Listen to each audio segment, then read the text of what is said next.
مساء الخير، كيفكم مشاهدينا الكرام؟ موضوع مهم إن شاء الله يكون هو تصريح فعلا، يعني تصريح نظامي من وزارة الخارجية السورية، بيان لوزير الخارجية السورية على أنه العين بالعين، يعني بمبدأ العين بالعين.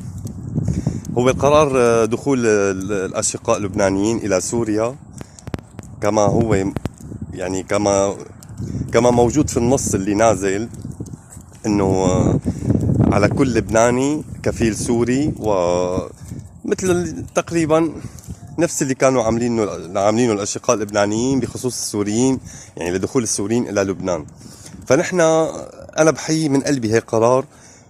طبعا انا يمكن هلا في ناس تطلع تنتقد الكلام، ما في مشكله، ينتقدوا على كيفهم. نحن بدنا العين بالعين بالمثل، مثل مو يعني اذا هو فعلا هذا القرار صح صادر عن وزير الخارجيه ووزاره الخارجيه السوريه، فنحن بنتمنى من قلبنا. انا احد السوريين،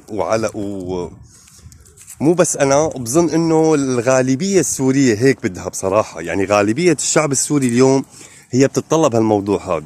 فانا بتمنى من قلبي انه فعلا هالقرار يتنفذ بالمثل، يعني كل دوله، لا بدون استثناء، بدون استثناء نهائيا، كل دولة فارضة علينا بما يسمى إقامة، رسوم دخول، فيزا، اللي هو يعني اللي بتفرضه الدولة، كانت شقيقة أو صديقة. نحن ما عندنا مشكلة، بس يا ريت حكومتنا تاخذ الكلام بعين الاعتبار وتنفذ، يعني التنفيذ ضروري بصراحة.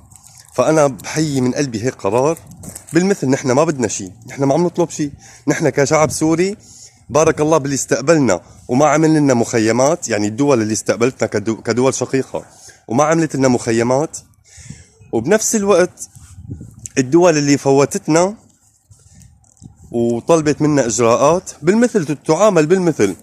والدول يلي ما بدنا نذكر اسماء هلا، والدول يلي حطت عيال سوريه على الحدود، دول شقيقه هي بس ما بدي اذكرها انا اليوم، ما بدي ربي شرخ ما بين السوريين وبين الاشقاء العرب او الاصدقاء الغربيين او الاجانب بصفه عامه.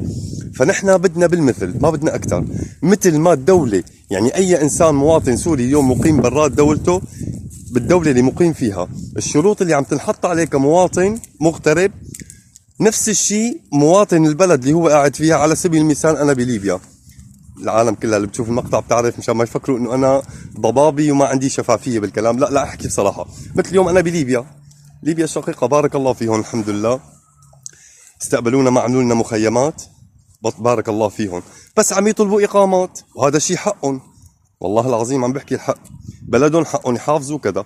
ونحن بنتمنى بسوريا مثل ما الاشقاء الليبيين عم يطلبوا اقامات، كمان بسوريا يكون نفس الموضوع. مواطن ليبي بيحب بده يقيم بسوريا، بده اقامه، بده كفيل، نفس الموضوع. نحن بدنا تعاملونا البشر بالمثل، ما بدنا لا اكثر ولا اقل. هذا اللي بنتمناه، وبتمنى رسالتي توصل، وبتمنى المشاهدين الكرام نشر المقطع على اعلى مستوى لحتى يوصل بسرعه، وبتمنى انه يوصل لحكومتنا هالكلام. بدنا بالمثل، نحن ما بدنا اكثر. الناس اللي بتستقبلنا بصدر رحب باجراءات مبسطه خفيفه، بنحطهم بعيوننا بجوا مثل ما بيعاملونا بنعاملهم. والناس اللي بدها تفرض علينا شروط و الى اخره، ونحن كمان باذن الله تعالى لازم يكون عندنا نفس الشيء. فانا بتمنى من الحكومه السوريه الجديده تعامل اي مواطن بفوت لسوريا بالمثل، كيف دولته معامله المواطن السوري على ارضيها، ونفس الشيء الدوله السوريه تعامله لهالمواطن العربي او الاجنبي بدولتنا بالمثل. اكثر ما بدنا. واهلا وسهلا فيكم اشقائنا العرب، بين قوسين انتو، وبالعالم كله بسوريا. سوريا بلدكم الثاني، اهلكم، ناسكم، نحن صدورنا مفتوحه للناس كلها، بس كفانا بصراحه، كفانا. اخص بالذكر المدفون حافظ الاسد، ما بنقول الله لا يرحمه، والكلب حشا المستمعين الكرام، بشار الاسد المخلوع، كانوا فاتحين بحري على قولة اخواتي المصريين، مفتوحه بحري. فنحن بنتمنى اليوم يعامل بالمثل، حتى الخليجي، يعني على ايام حافظ الاسد وبشار الاسد لاحقا يفوتوا ويطلعوا على كيفهم، ولا حدا يقول لهم محلى الكحل بعينكم. لا، انت كخليجي اليوم عم تفرض علي اقامات عندك، حاضر، تحت امرك، حقك، بلدك. انا بتمنى من حكومتنا الجديدة تتعامل بالمثل، ما بدنا لا اكثر ولا اقل. وبتمنى هالمقطع ينتشر، تعودوا لي نشره مشاهدينا الكرام لحتى يوصل بسرعة، وان شاء الله ربي يوفقني ويوصل هالمقطع هذا. وان شاء الله اذا حكومتنا يعني هلا طبعا هي عرفانة، بس نحن للتذكرة فذكر لعل الذكرى تنفع المؤمنين.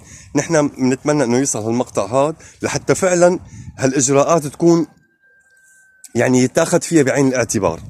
ما بدنا اكثر من هيك. ويسعد مساكم.